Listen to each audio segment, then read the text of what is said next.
Hi everyone, my name is Anna and I'm a knitter based in the Netherlands.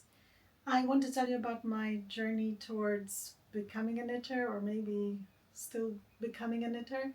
That started around 9 months ago, kind of mid-September 2025, and it's still going strong. And I want to talk about my knits and, you know, what excites me and what's gone wrong and right and all of that good stuff. So I first picked up the needles after a massive break. I started knitting when I was in high school, and then I never picked it up again until last September. And after knitting 3 scarves that were all ugly, maybe 2 scarves, and I got rid of the first one because I couldn't look at it anymore. I found some free patterns for sweaters on Ravelry from Drops Design, and I want to show you the makes. This was for my son.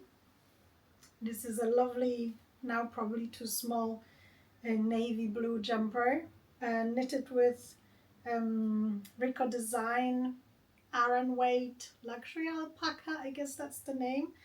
And that was my very first sweater. I'm still super proud of it. And it fit him. I don't think it does anymore.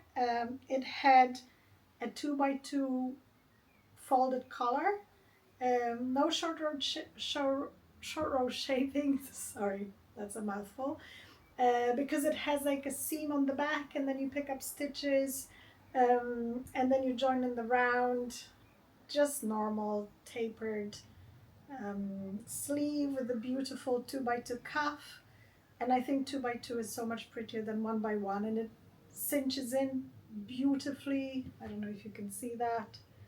And the yarn is super soft, and it's overall a very warm sweater, and it's beautiful, I think. And I put in made by Mama. He's never worn it, so there was no cringe going on there. Very, very soft and light.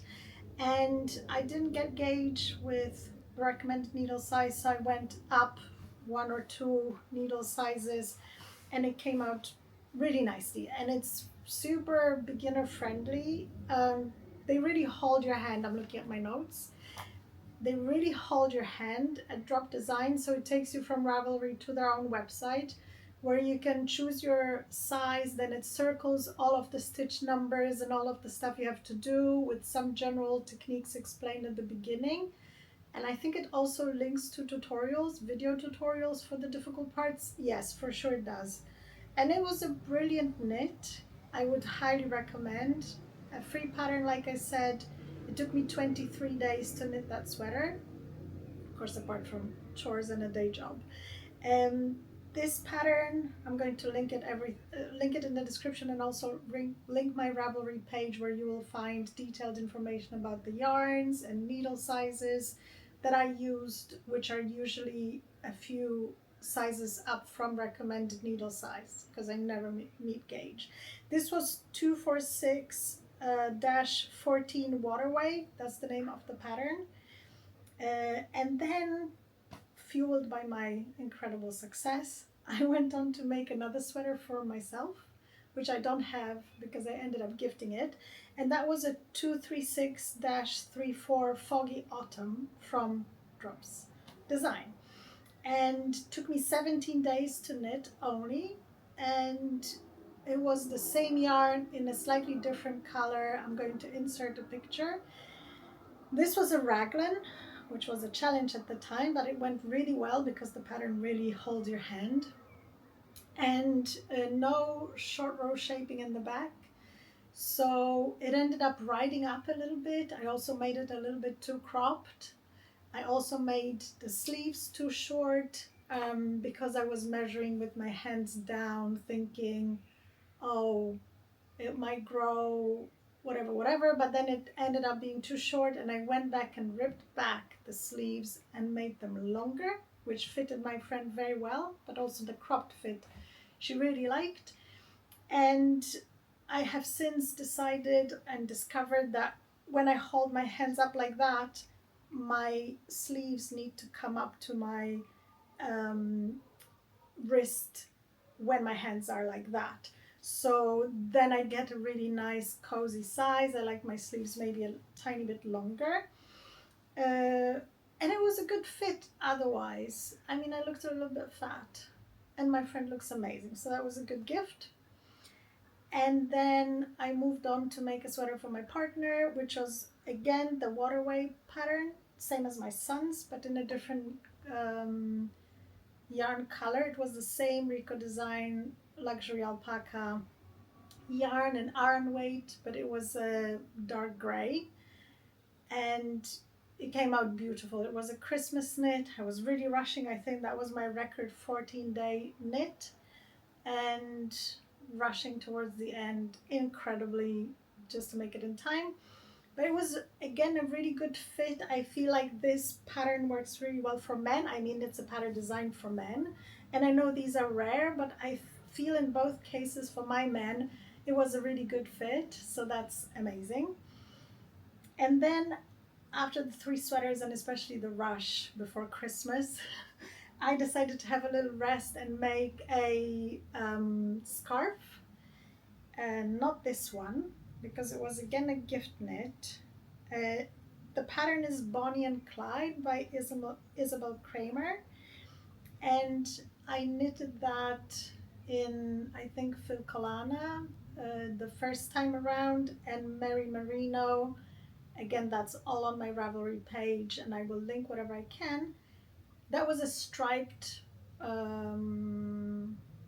scarf that I knitted for my mom in a nice melange of dark and light gray from Filcolana, and the merino was sort of bright orange, quite bold, and it rolls up like that. The ends roll up naturally. I didn't block it, and I told my mom I didn't block any of my sweaters, to be fair with you. And I asked my mom to block it, but she kind of said, I like that they roll up. And then she ended up blocking it, not loving it. And she says, I might just wash it again and let it roll. Because the ends then sit really nicely when you wrap it around. They kind of look very cute. So I think I like it as well, like that. And then after a while, when after gifting my mom that scarf, I had some baby alpaca, the softness of this baby, even though the hairs, I think it's the raffer undercoat, they're still a little bit itchy. But it's a fine gauge to the touch. It's very soft on my neck. It can get slightly itchy, but I'm quite sensitive to that. And I decided to knit it, like 2/3 in the gray and 1/3 in the pink. And it wasn't that I was out of yarn or anything. I bought it like that. And I really like the effect that it gets. I really like this scarf, less the itchiness. But I would totally recommend the pattern. The Bonnie and Clyde is a 2 scarf pattern combo that you get for the price of 1, or just for 1 price. And the other stitch pattern, I can't remember which one I did, whether mine was Clyde. I have a feeling it might have been. It was the striped one and then this 2-color one. But she also has the other pattern where you have to sort of go down and pick up three stitches from 3 rows below to make this sort of wavy pattern. And I didn't love doing it. I liked how it looked, but I tried it. I didn't love how that felt, to keep the sort of strands of yarn even on both sides of the dip stitch, if that's what it's called, and I didn't love that. So I haven't made that yet, but maybe that's what the future holds for me. And then the next one was a snow cloud sweater by Melanie Berg, and that was very interesting because I got this gorgeous yarn from a South African farm, a small family farm. Have a look at this. It's so pretty and it's so soft, and I paired it with mohair, I think mohair by Canard, which is a 70% 70-30 silk mohair. and it's incredibly soft. It's quite thick as well. And I like this shape of the neck. It's a very interesting shape overall, which you're not going to be able to see here. My friend who owns a yarn store here in Haarlem said it looks like a teapot, which is kind of true. And I love how it sits on the top. I'm going to insert pictures once again. And I like the batwing sleeves. You know, I like quite boxy fits like this top. However, even though on the top it looks amazing, and you achieve this by doing increases, and this is in twisted rib, so it looks really elegant. Has a beautiful detail down the front as well, like the strip of alternating knits and pearls, and it has this lovely long hem rib on the arms. But I think on the bottom I started panicking a bit because the sweater was still very wide, and I knew I couldn't make it much longer because it needed to hit sort of my hips, otherwise it would look ridiculous. So I decided, I talked to another user on Ravelry. She was so kind to help me try to fix that, because she said in her Ravelry notes that she did rapid decreases under arms as well. So I decided to do the same. I followed her advice of how to speed up decreases. I didn't know if you could have 2 decreases one by one. She said to put a knit stitch in between. It was really good advice. However, I decreased so fast that on the bottom you have this bunching, and this is the bottom hem, and this is the bunching, and this is the sleeve. So unfortunately, this is 2 consequences. It's really good in terms of where it sits on my body, being the hip line.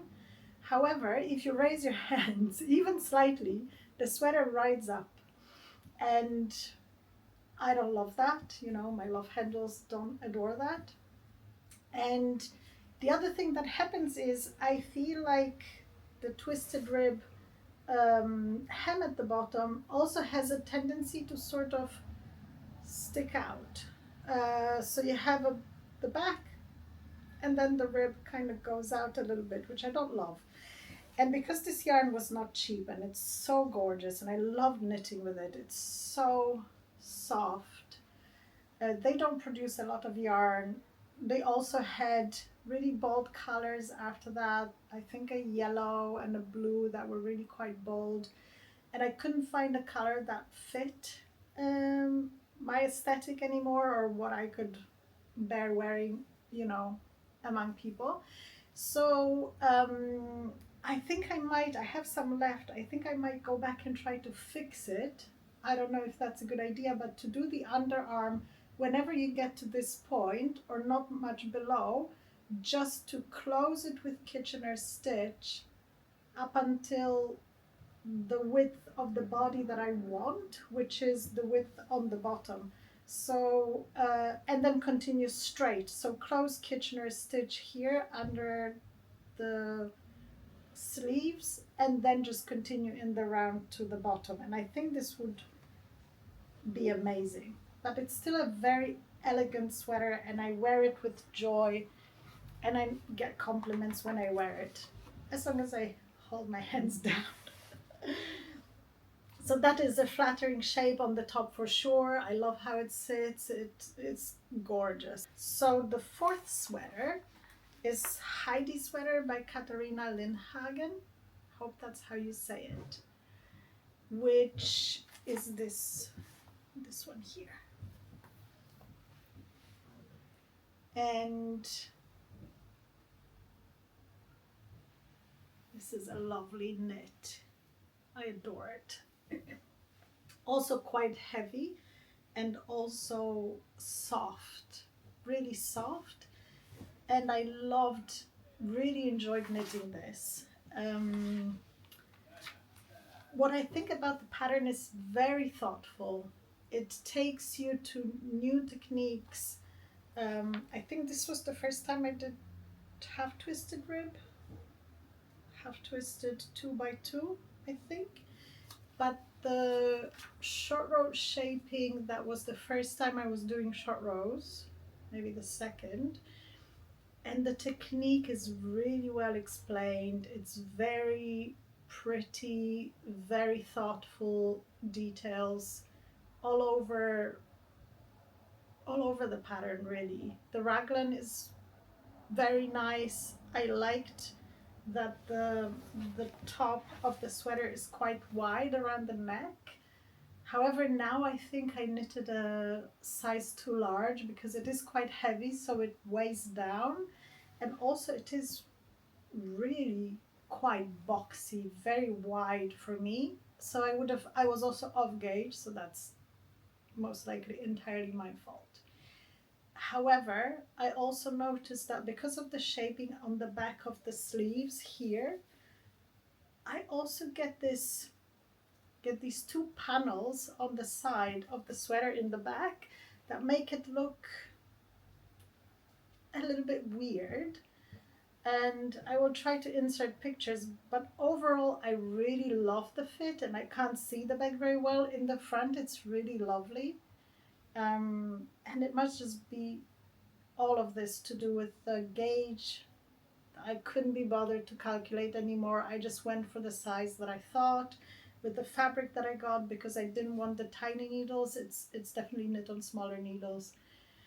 And I was not off gauge so much, but I like this fabric. This is knitted in Sandnes Garn in double Sunday in the color Bristol Black.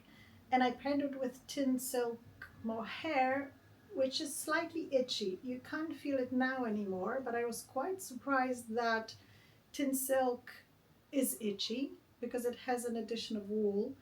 And I much prefer mohair by Canard. And this tin silk was the same color Bristol Black, which looks really nice and black, sort of pencil black in real life. But the mohair apparently doesn't take color the same way. So the mohair, when it arrived in the mail, was actually brown. And it made the whole sweater brown, which is not at all my color. But I like it a lot. It's called my chocolate sweater. And it's super comfy and oversized, maybe a little bit too oversized. But I love it. I would knit it again in a smaller size for myself, but I love it. And then what happened, I got quite, sure of myself, and I found the pattern for the Salcombe sweater by Cheryl Mokhtari. That's originally a striped sweater with huge bold stripes, but I was afraid here around the neck, when you look at the pattern, it might cinch in a little too much, meaning the first stripe, which I think it's black and white, that sweater, or a sort of off-white, off-black, but it might cinch in a little too much, which doesn't happen in her pattern photos, but I didn't trust myself. So I thought, I'm not going to knit it in stripes, I'm going to knit it in this beauty. This is the sweater, and it's amazing. It's, I would say, same weight as, I think these were all DK with the mohair. Same weight as the Heidi sweater in terms of how you wear it. It weighs a little bit heavy on your body. This yarn is Malabry Gorillaz in the color Cirrus Grey. And also paired with mohair by Canard, which by that point I knew that mohair was really deliciously smooth and soft, so that's all I wanted. I didn't want to go anywhere else with it. And again, a very thoughtful pattern that taught me a lot of techniques in terms of a dropped shoulder. That's my first drop shoulder construction. Also picking up stitches, you have very detailed, really good instructions there. Beautiful cast on or bind off. I did Italian bind off on everything here, the neck, the cuffs and the hem. I was very pleased with it. It's annoying and it takes a long time, but I was very pleased because that really makes a difference. I think you can best see that difference if you're a newbie like me. Here, when you compare, here you have the normal bind off and it forms like a flat surface on top of the stitches, while this is beautifully finished. It melts into the front, melts into the back like batter. Amazing. So this is a hand dyed yarn, so it has a little bit of marking all around, but I feel like it's really toned down by the mohair, and it's a bluish sweater. I like that it has a bit of character. I think this is the best fitting sweater that I have made so far. Hopefully not the last one. And I was on gauge, and that was so joyous that even if when I came to the length of the sweater and the number of rounds, because it's very detailed in that way in terms of length, because you have this originally in the pattern the stripes, so it tells you which row of the stripe you should be on when you start your hem on the bottom, and I was spot on, even though I wasn't doing stripes with the length. Highly recommend. Also hitting gauge, highly recommend. So luckily that that happened for me. The modification I made was I didn't do the double folded collar because I just wanted something that was not double folded, as the Drops Design sweater was at the beginning, and I didn't love it. I feel like it's a little bit too much around my neck. Look at this pretty mug. Ha, love. This is from Villeroy and Boch. I got 3 more because they're all super cute with a rainbow and a sun and something else. Oh, 4-leaf clover. So now moving on to my whip, which I have in this gorgeous bag that has a map of Haarlem on it.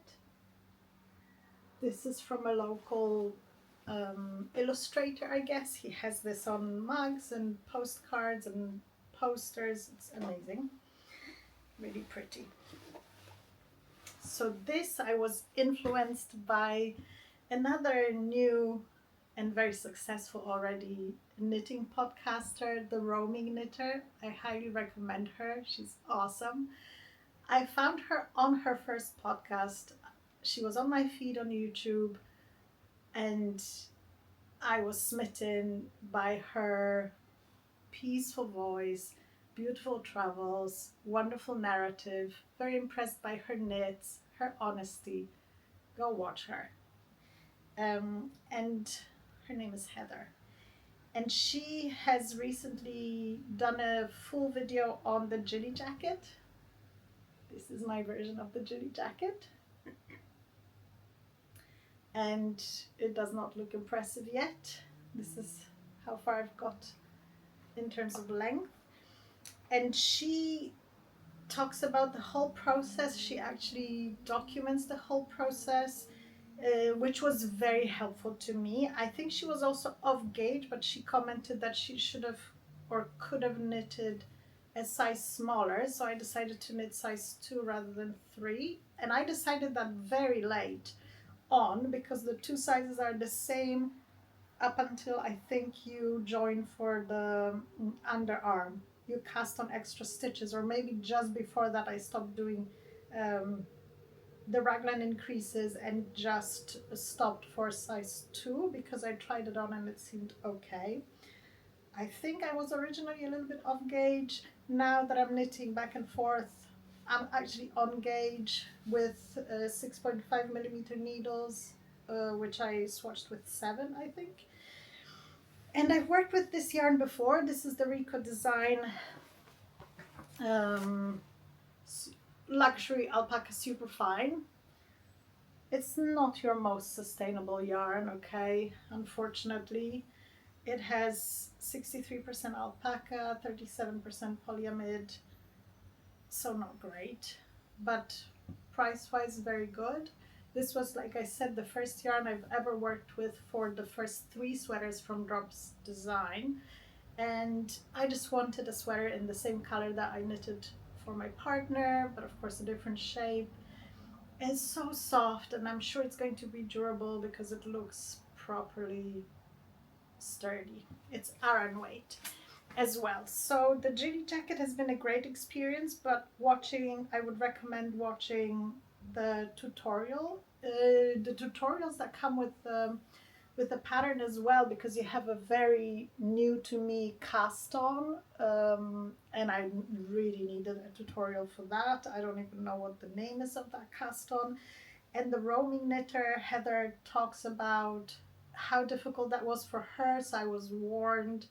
She also talks about the mark stitches that you have to do for the raglan. That really helped me. I think she talks about it sort of towards the beginning of the video, but then again at the end, and that stopped me. I rewatched it before casting this on, or when I got to that point, and it was very helpful because she had some good pointers and I avoided the mistakes she made in hers. So thank you, Heather. You're the best. Keep on with your podcast because you're awesome. And I have now joined underarms for the body. I have a little bit of length there, not a lot. So I will just continue with this in the foreseeable future, and I'm very happy with it. Of course, I worked on other things that I think is another episode for socks in particular, because that was a journey and I enjoyed that a lot. And I also want to show you how I keep track of my wool. So I have this notebook that I knew I wasn't going to write a lot in, but I just staple on the tag and the yarns. These are the yarns from the first 3 projects that I made in the bluish color that I gave away as a gift. This is my son's navy blue, and this is the gray that I'm currently knitting the Jilli jacket in. This is the Vilja Filcolana for my mom's scarf, the striped scarf. This was the wool for my snow cloud sweater, and of course I will link these things. This is the double Sunday and the silk for the chocolate sweater, and also lots of socks, and the Malabry Gorillaz with the brushed lace from my local shop. The Malabrigo I had to order online because Stephen and Penelope in Amsterdam, they didn't have enough, unfortunately. And this is the baby alpaca for my scarf, for my Bonnie and Clyde. And normally I do that with the cut-offs from weaving in ends and stuff so that things don't go to waste. So I hope you enjoyed my little journey, and I hope you're gonna want to join me again next time, and I hope to see you there.